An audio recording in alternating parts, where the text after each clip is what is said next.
segura aí em Atos capítulo 10, mas eu quero fazer menção de um texto, você não precisa abrir, se o meu apoiador lá puder pôr lá na tela, Efésios capítulo 1, do versículo 18, só quero que você acompanhe a leitura comigo.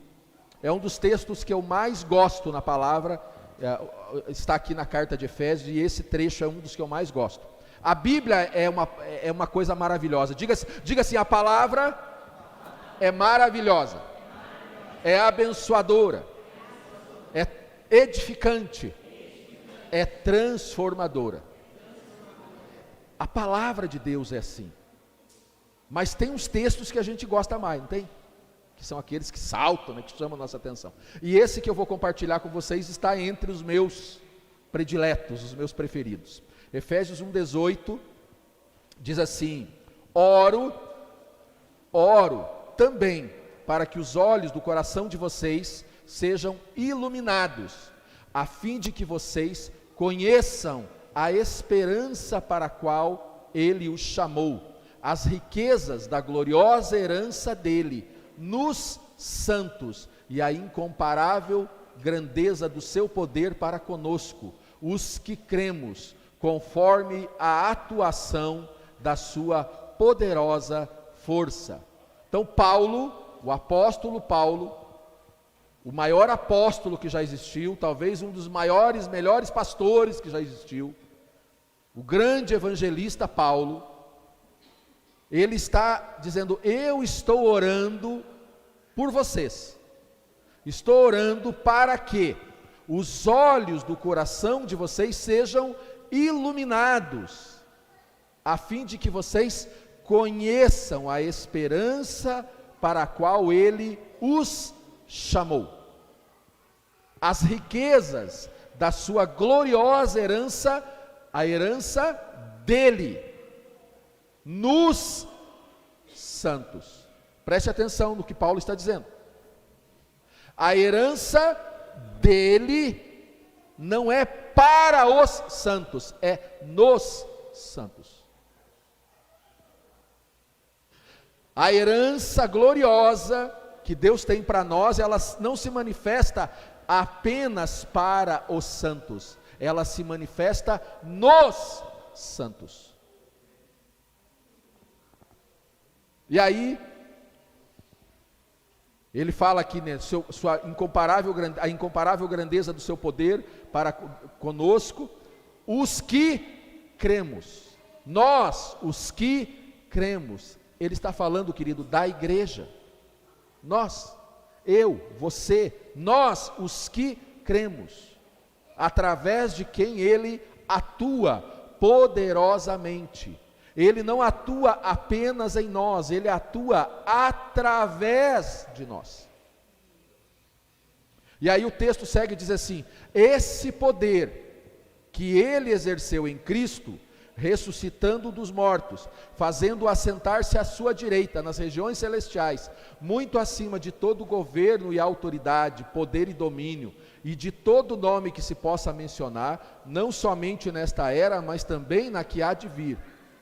E olha só, e é esse aqui o texto que mais me chama a atenção, o versículo 23. Deus colocou todas as coisas debaixo dos seus pés, e o designou a Jesus, como cabeça de todas as coisas para a igreja. Deus designou Jesus como cabeça para a igreja que é o seu corpo, e é a plenitude daquele que enche todas as coisas em toda e em qualquer circunstância. Então o que é que Paulo está dizendo? O que é que ele está ensinando? Pelo que ele está orando? Para que nós, os que cremos, tenhamos os nossos olhos abertos, os olhos do nosso entendimento abertos, e possamos compreender, conhecer a esperança para a qual Ele nos chamou, a sua gloriosa riqueza, a sua incomparável grandeza, a sua poderosa força. Tudo isso que ele fez em Cristo e que se manifesta na igreja. Perceba, não é para a igreja, é na igreja, é nos santos, naqueles que creem. E por que é que eu estou frisando isso? Porque o nosso entendimento muitas vezes ele é limitado. Nós nos limitamos a experimentar o poder de Deus para nós. Mas o propósito de Deus não é apenas liberar poder dele para nós, é fazer com que o poder dele flua através de nós, flua em nós, em nós. Esse é o objetivo de Deus para nós, sua igreja. Nós, a igreja, somos a principal maneira de Deus agir na terra. Nós, a igreja, somos a principal maneira de Deus agir na terra. E no texto que agora eu quero que você leia comigo e acompanhe, se possível aí na sua Bíblia, Atos 10, nós temos aqui o exemplo, o modelo de uma pessoa, de um homem que entendeu isso, que serve como exemplo de alguém que entendeu o que é ser igreja, como ser igreja, e viveu esse ser igreja de uma maneira plena. Ele experimentou o poder, a graça, o favor, o amor, a poderosa força. Ele experimentou a riqueza, a plenitude de Deus. E esse homem é Cornélio. Ele entendeu o que é ser igreja. E Atos capítulo 10 diz o seguinte: havia em Cesareia um homem chamado Cornélio, centurião do regimento, conhecido como italiano. Ele e toda a sua família eram piedosos e tementes a Deus. Dava muitas esmolas ao povo e orava continuamente a Deus. Certo dia, por volta das 3 horas da tarde, ele teve uma visão.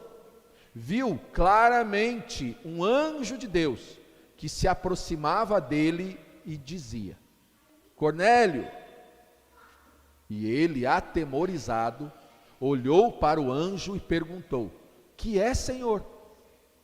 E o anjo respondeu: suas orações subiram como oferta memorial diante de Deus.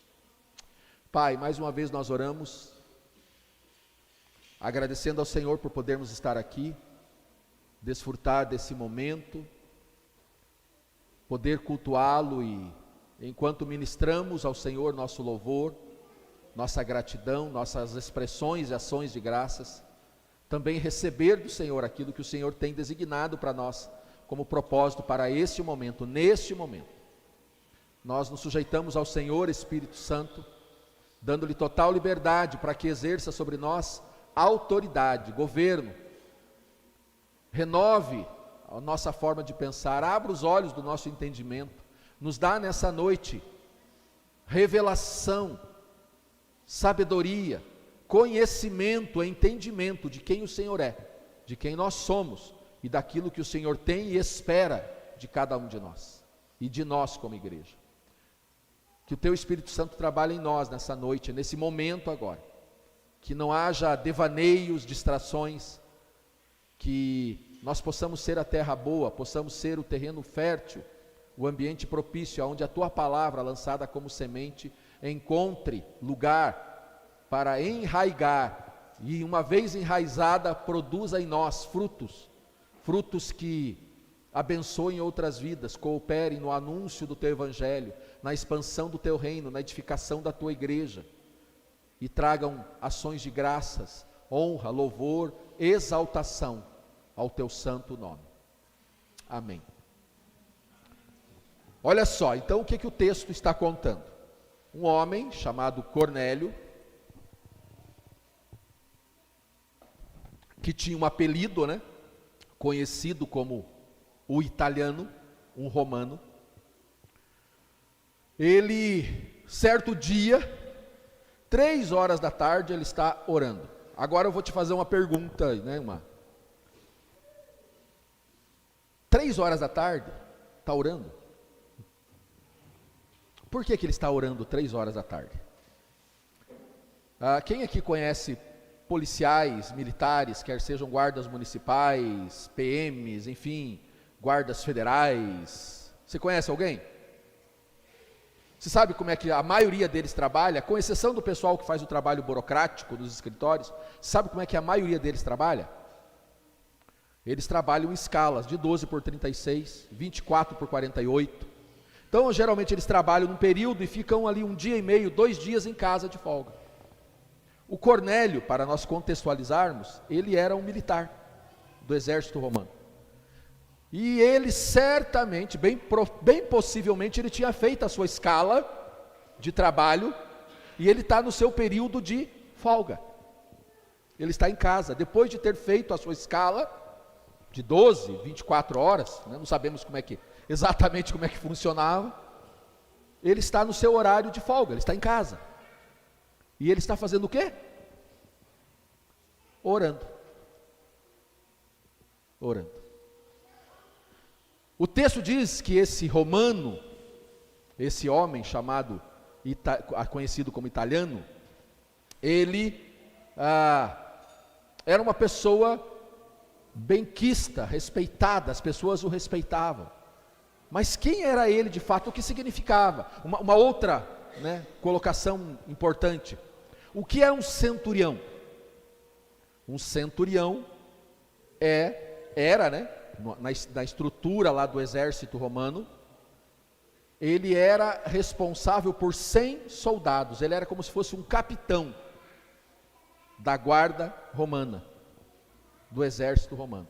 E ele tinha sobre ele, a palavra centurião vem do significado da sua posição diante da hierarquia do exército.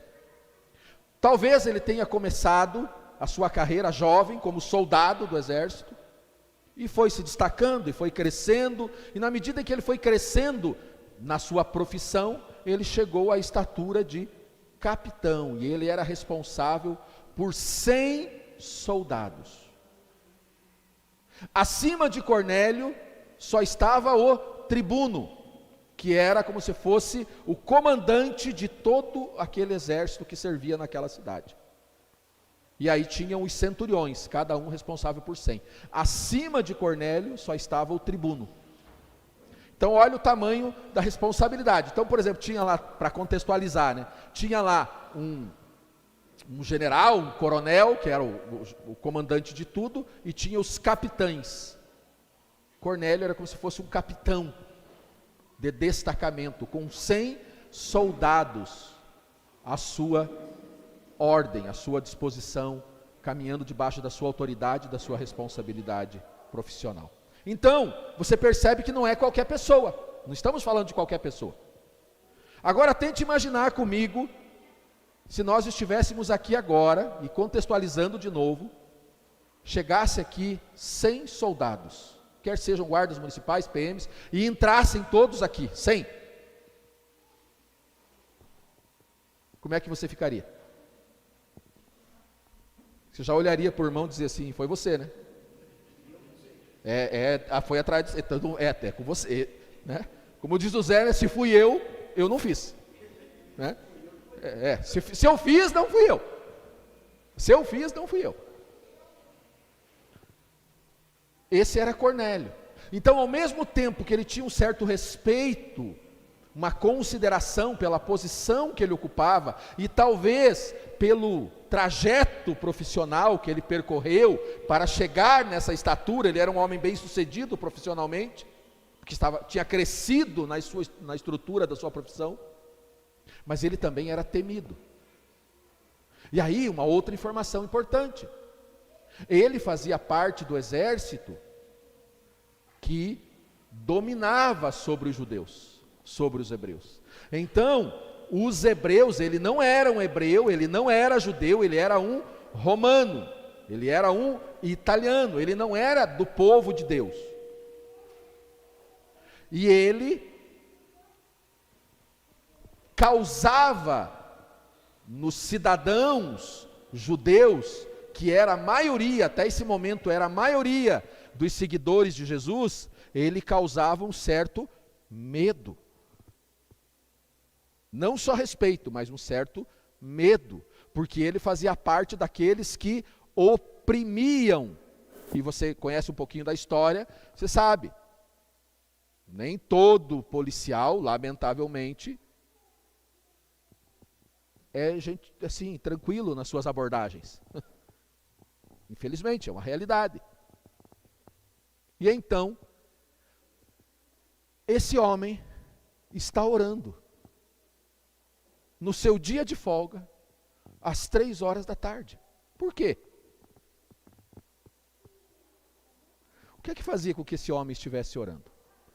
Ele era, como a gente imagina que quando a gente lê o texto, ele era um homem bem-sucedido profissionalmente, com respeito na sociedade, quer seja por consideração, quer seja por temor.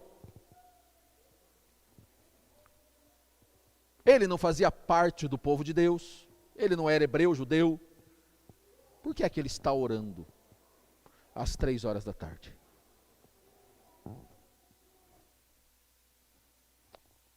Uma outra observação, uma outra pergunta. O que é que ele estava orando? O que será que ele orava às 3h?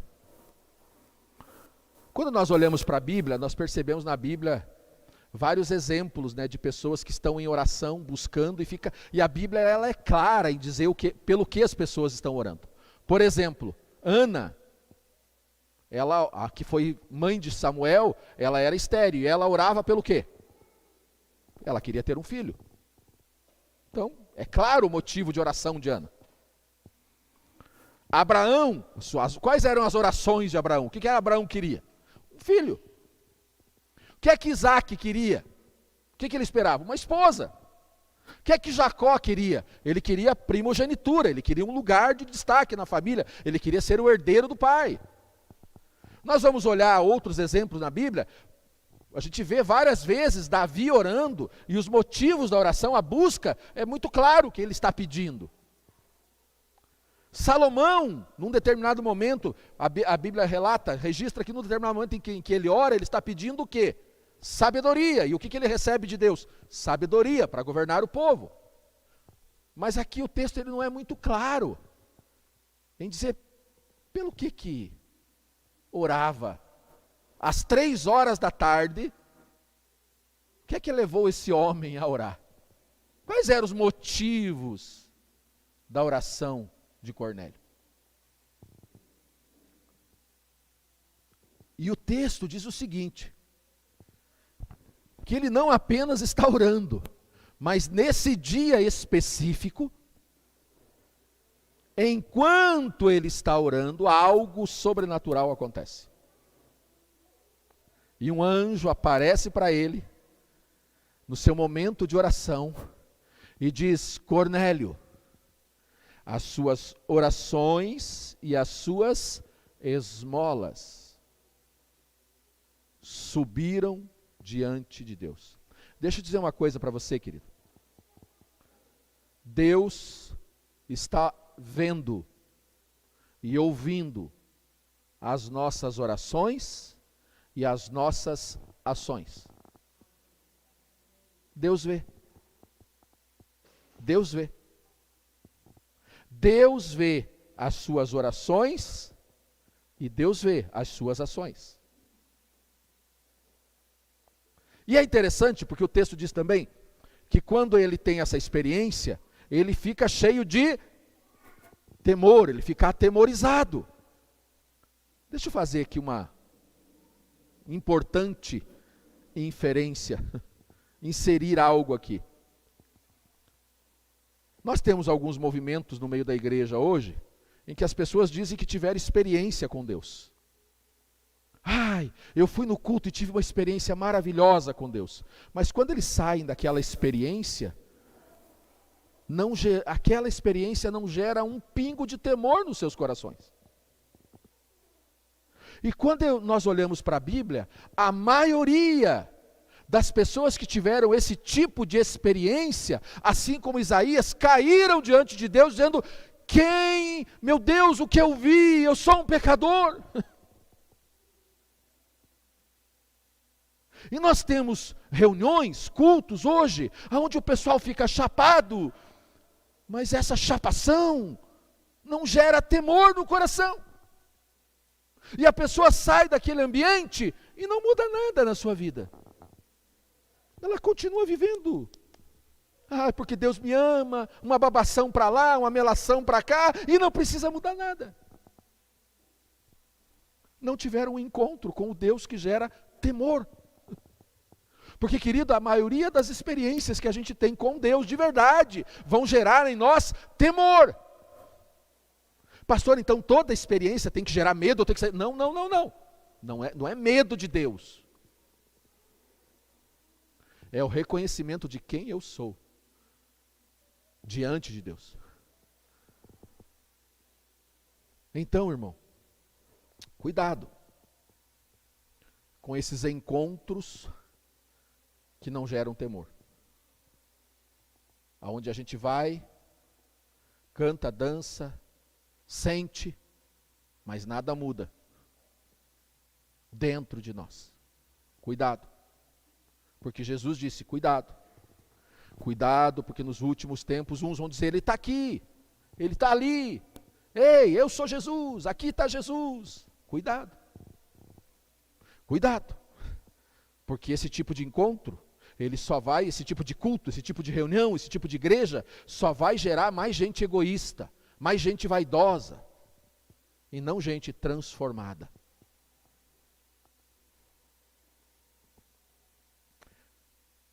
As suas orações, que nós não sabemos exatamente quais eram, e eu fiquei intrigado enquanto eu meditava na palavra, fiquei intrigado. Qual era o motivo da oração de Cornélio? Parece que não era financeira. Eu não sei você, né? Eu sou assim. Talvez você seja mais crente do que eu, e não seja que nem eu nesse aspecto. Eu oro mais quando eu tenho uma necessidade. Você é igual a eu? Você é igual a mim? Você ora mais quando tem uma necessidade? Eu oro mais quando tem alguma coisa. Faltou dinheiro, vamos orar mais. Estou com problema de saúde, vamos orar mais. Problema na família, então vamos orar mais. Problema com os crentes na igreja, vamos orar mais. Eu sou assim. Talvez você seja mais crente do que eu e você não tem esses problemas, né? Você ora. E eu fiquei intrigado, qual que era o motivo da oração de Cornélio? E aí eu fiquei pensando, será que Cornélio, será que esse centurião é o mesmo que tem um relato lá nos evangelhos, aonde Jesus está passando por um local, uma multidão está perto dele, se aproxima, e o texto bíblico diz que, e um centurião romano chegou até Jesus e disse: eu estou com um servo muito querido meu na minha casa que está doente, ele está enfermo. Será que o Senhor pode liberar uma palavra de cura sobre ele? E aí Jesus diz: eu vou até a tua casa. E ele olha e diz: não, eu não sou digno. Eu não sou digno de te receber na minha casa. E o Senhor nem precisa ir lá, porque eu sou autoridade, eu sei como é que funciona a hierarquia, e se eu der uma ordem para um dos meus subordinados, ele vai fazer, e eu reconheço, eu sei que o Senhor é autoridade nos céus e na terra, e se o Senhor liberar uma palavra, sem necessariamente ir na minha casa, o meu servo será curado, porque eu reconheço a autoridade nos céus e na terra sobre a sua vida.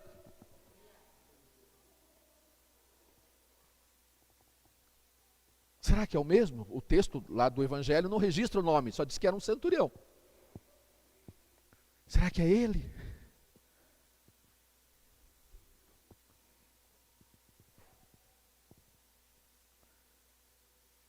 Um homem bem-sucedido, que não era oprimido, que aparentemente tinha uma boa vida, orando às 3 horas da tarde. E talvez eu tenha chegado perto de um entendimento. E o que eu, talvez, o motivo desse homem no seu dia de folga, às 3 horas da tarde, estar orando, é porque ele tinha fome e tinha sede de Deus. Talvez ele nem tivesse nenhum motivo, mas ele queria Deus. O motivo de ele separar parte do seu período de folga para orar e se dedicar à oração é porque ele queria mais de Deus. Esse homem, ele foi encontrado, alcançado pela graça. Ele entendeu o que significava o sacrifício de Cristo. E ele percebeu que ele foi reconciliado com o Pai através de Cristo. E uma vez que ele encontrou esse lugar, ele não queria mais sair desse lugar. E por isso, porque ó o que o texto diz. Ele era um homem que dava esmolas e orava. O que diz o texto? Continuamente, constantemente. Ou seja, ele não era um crente meia boca que nem eu, que só ia orar quando tinha problema.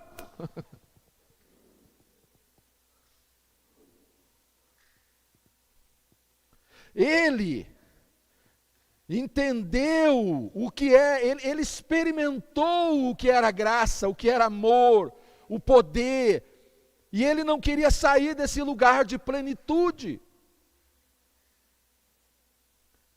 E isso fazia com que ele estivesse constantemente, continuamente em oração, na presença de Deus. Deixa eu dizer uma coisa para você, querido. O dia que nós encontramos esse lugar, nós não queremos mais sair desse lugar. E aí, orar não é mais um fardo. Vir a um culto e ouvir a palavra não é mais um peso, não é mais uma obrigação. Quando nós experimentamos isso que Cornélio experimentou, com motivo ou sem motivo, e não tem problema a gente ir orar quando tem motivo, não tem. Deus diz, apresentem a mim as suas súplicas, traga os seus motivos de oração. Não, a questão não é essa. Mas e quando não tem motivo?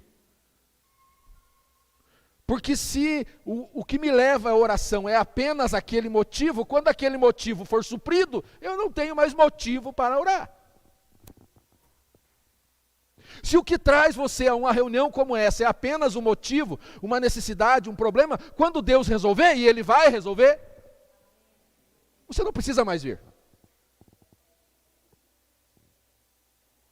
E é assim que muita gente age. O Deus dos motivos. E eu acho que eu entendi. Que o motivo não era um problema. Não era um problema financeiro, não era um problema... Não. Talvez ele tenha sido aquele homem que teve um problema, uma necessidade, que era um servo doente em casa, e foi atendido. Mas ele encontrou um lugar em Deus, ele experimentou uma porção de Deus, que fazia com que ele desejasse, que ele tivesse fome, sede, e buscasse a Deus continuamente. Deus está ouvindo a sua oração, querido.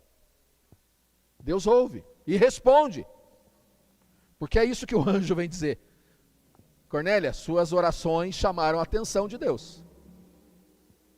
A oração que você fez ontem, a oração que você fez o mês passado, porque tem umas orações que demoram mais tempo para serem respondidas, mas não significa que elas não foram ouvidas. Um homem temente a Deus. Esse ambiente de oração gerava em Cornélio temor. Temor. Cornélio era um homem de relação firme com Deus, constante, permanente com Deus. Ele entendeu quem ele era, quem Deus era e o que Deus tinha feito por ele, a favor dele. E isso fez com que ele firmasse a sua relação com Deus. Mas perceba, o texto diz que o anjo falou o seguinte: Deus ouviu, viu, chegou até o Senhor as suas orações, mas também chegou até o Senhor as suas esmolas. E o que significa esmola?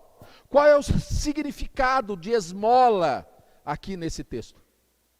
Cornélio, ele entra no seu ambiente de oração, no seu ambiente de intimidade, ele reserva aquele tempo e às 3 horas da tarde ele está lá orando.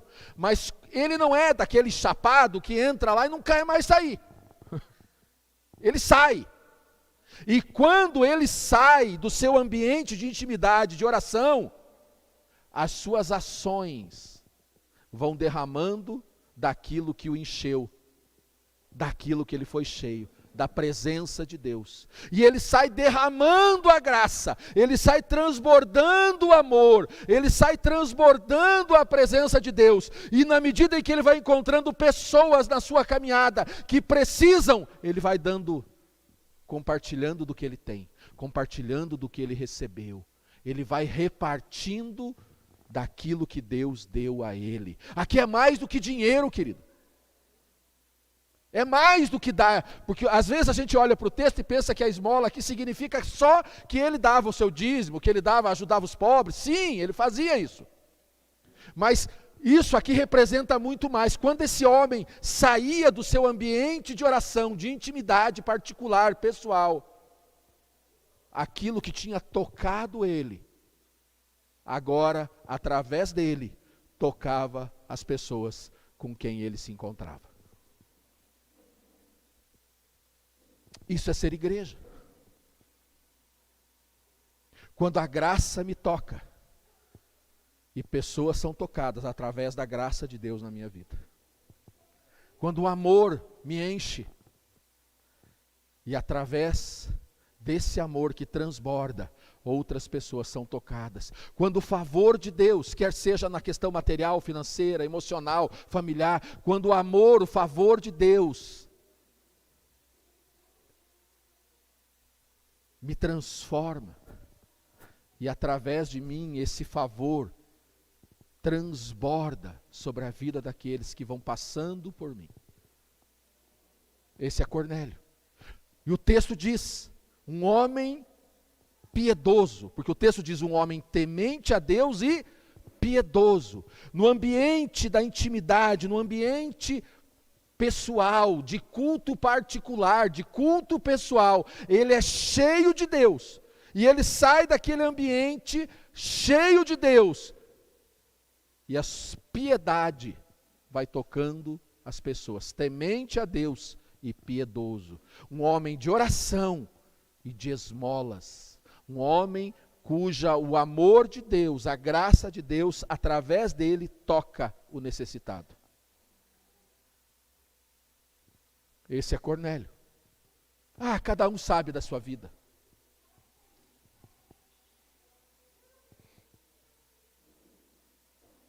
Deixa eu dizer uma outra coisa para você. Essa voz que nos últimos tempos tem ecoado na nossa sociedade, dizendo o seguinte: não misture igreja com trabalho. Não misture igreja com escola. Não, você não precisa fazer culto lá, chegar lá tudo aleluiado, falando no evangeliquez. Mas essa voz, ela vem do inferno, dizendo, o negócio é você ser crente aqui dentro. Lá fora não, lá você, como se fossem duas coisas separadas. Lá na escola a professora Lindalva é só professora. Não, não existe essa separação. Lá na escola, a professora Lindalva é a filha de Deus, que foi alcançada pela graça, e através de quem Deus quer transbordar essa graça. E vai transbordar. Então, não dê voz, isso é a voz do inferno. É o diabo dizendo, seja crente lá na igreja. E nem aqui a gente consegue ser direito, né? Nem aqui a gente consegue. E o mundo vai indo para o inferno. Não existe essa dicotomia, para quem foi alcançado pela graça. E é isso que Cornélio representa. Ele é esse homem, um homem respeitado, que conquistou, que cresceu profissionalmente, temido por alguns por causa da sua posição. Mas ele é um homem que é um só diante de Deus. O mesmo homem que está lá na sua intimidade, no seu momento de oração, sendo cheio, é o homem que sai dali cheio, transbordando. E na medida em que ele vai caminhando, na medida que ele vai lá para o seu regimento, pessoas são tocadas pelo amor dele. Ele é bem sucedido e parte do que ele ganha é usado para abençoar os necessitados. De novo, querido, é bem possível que na sua família, nos seus relacionamentos mais próximos, na sua vizinhança, no seu trabalho, na sua escola, tenha alguém precisando de uma, entre aspas, esmola. Uma pequena porção do que você tem. Pode ser dinheiro? Pode. Mas nem sempre é dinheiro. Às vezes é um abraço, uma oração, atenção. Eu contei aqui hoje de manhã, já tinha tido uma experiência assim, quando fiz uma cirurgia que eu tirei a vesícula. E tive outra experiência agora, quando fiz essa operação. Eu estava lá no hospital, e aí saí da cirurgia, fui para o quarto. O Anthony estava comigo, meu filho. E aí o Anthony disse, nós chegamos no quarto com 2 camas. Aí eu deitei numa cama, a outra cama estava livre. E daí, como eu estava todo, estrupiado, o Anthony falou, pai, vou dormir aqui nessa cama. Porque ele ia voltar para casa, né? Eu vou dormir aqui, que daí se você precisar de madrugada, eu te levo no banheiro, te ajudo.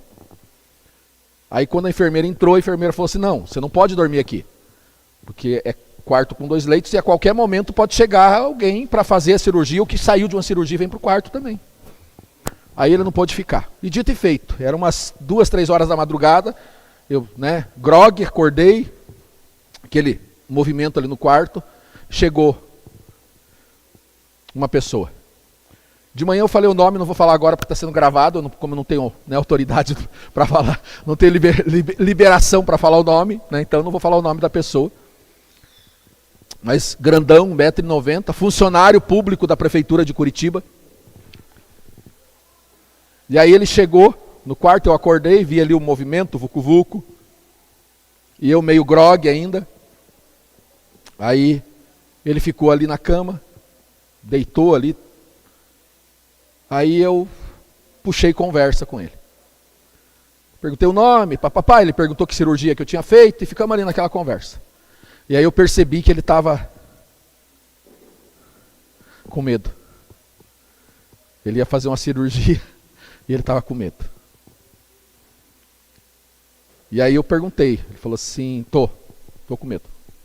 Tô com bastante medo. E aí eu falei, fulano, posso orar com você? E ele, pode.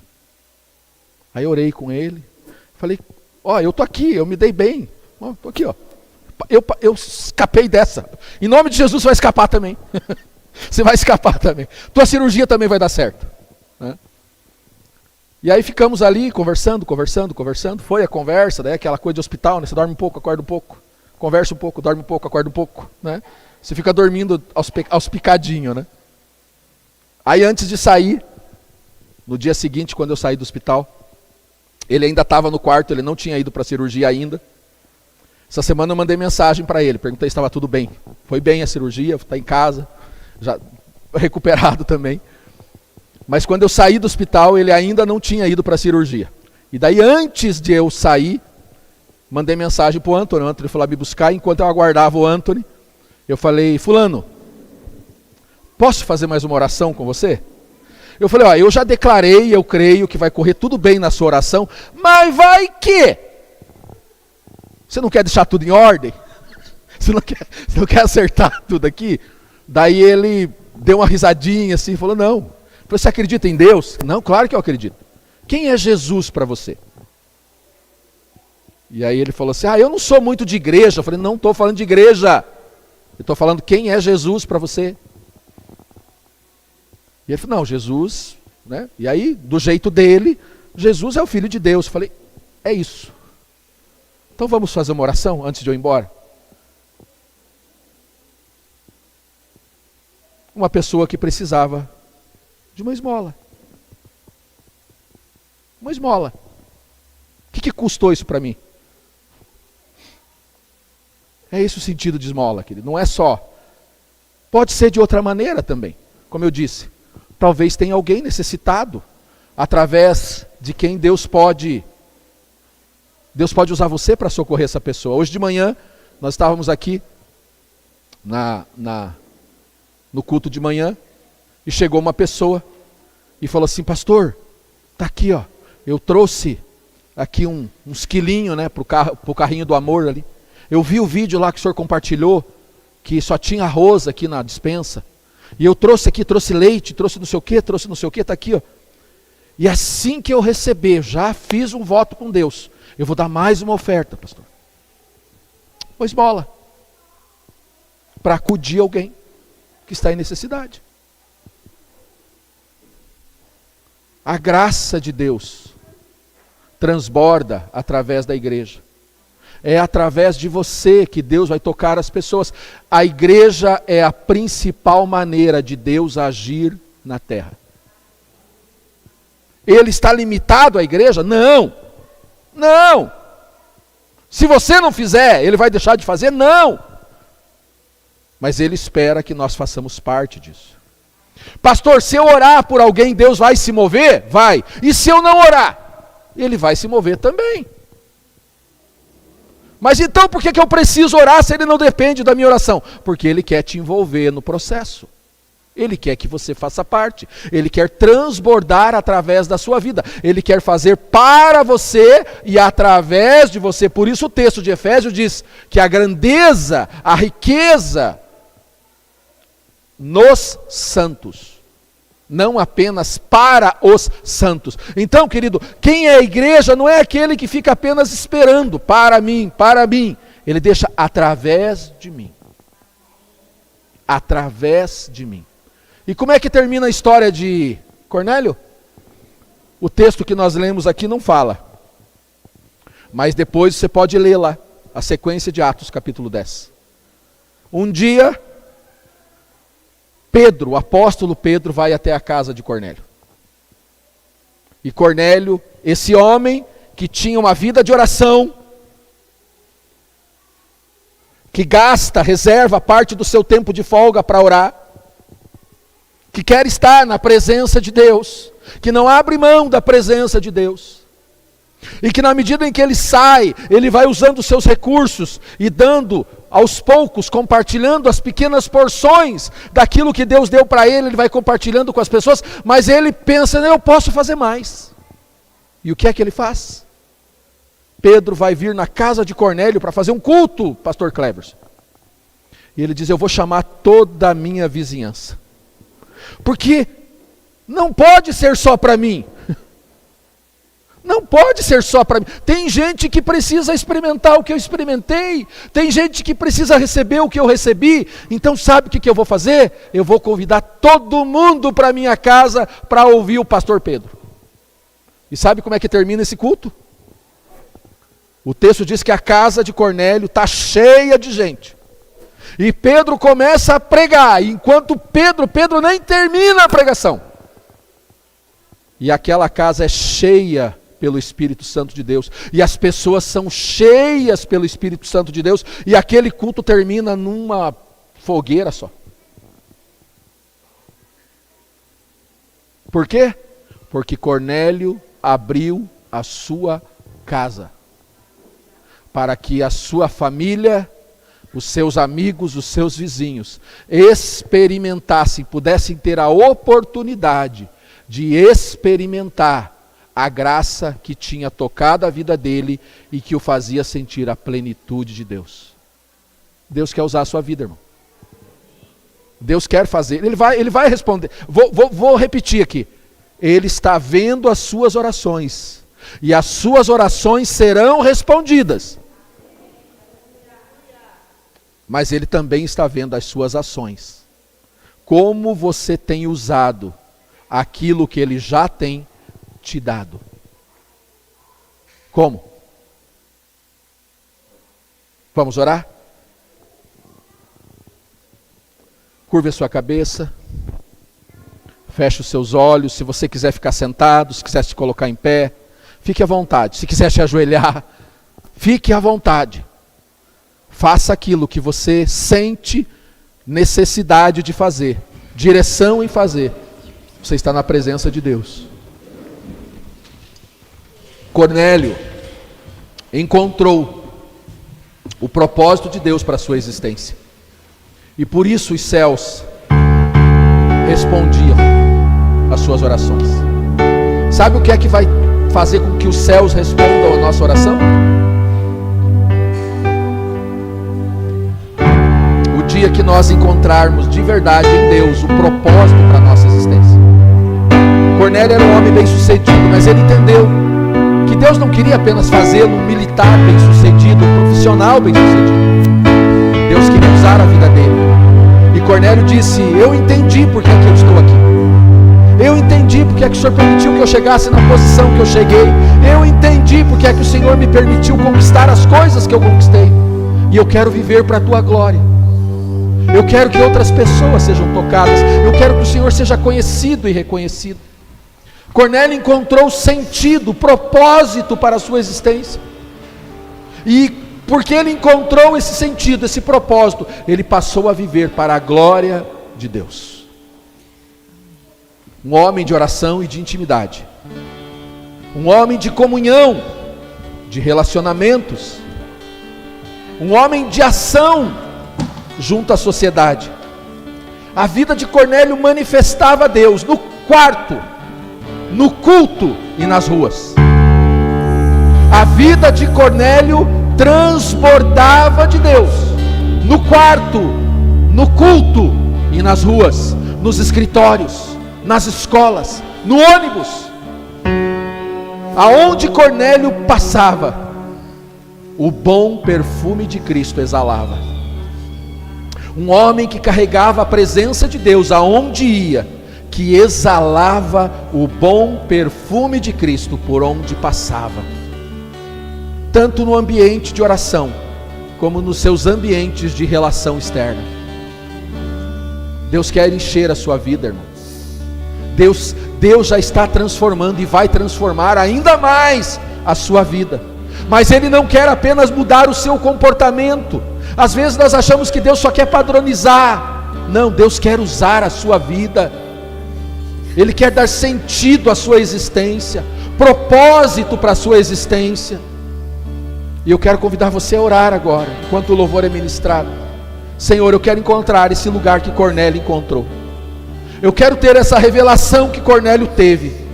E eu quero agir como Cornélio agia. Eu quero viver para a tua glória. Eu quero, Deus, eu preciso encontrar esse lugar de intimidade, que me enche, que me transforma, que me faz pleno. Mas eu também quero ser essa pessoa que transborda, que exala, que manifesta o seu amor, a sua graça. Eu quero ser abençoado.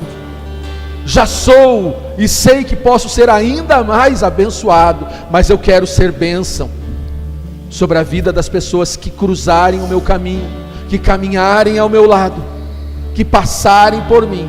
E de novo, querido, na sua casa, na sua família, no seu trabalho, na sua escola, Aonde você vai, tem pessoas que Deus quer tocar através de você. Algumas dessas pessoas vão demorar muito tempo para entrar aqui num lugar como esse, num culto como esse, mas elas já entraram na sua casa, ou você já entrou na casa delas. E quando você chega lá, Deus chega, a presença de Cristo chega. Entenda isso, é em você e através de você. Assuma essa posição, busque esse lugar, e os céus responderão às suas orações e às suas ações. Elas subirão e chegarão diante do Senhor, e você viverá experiências com o Senhor que você ainda não viveu.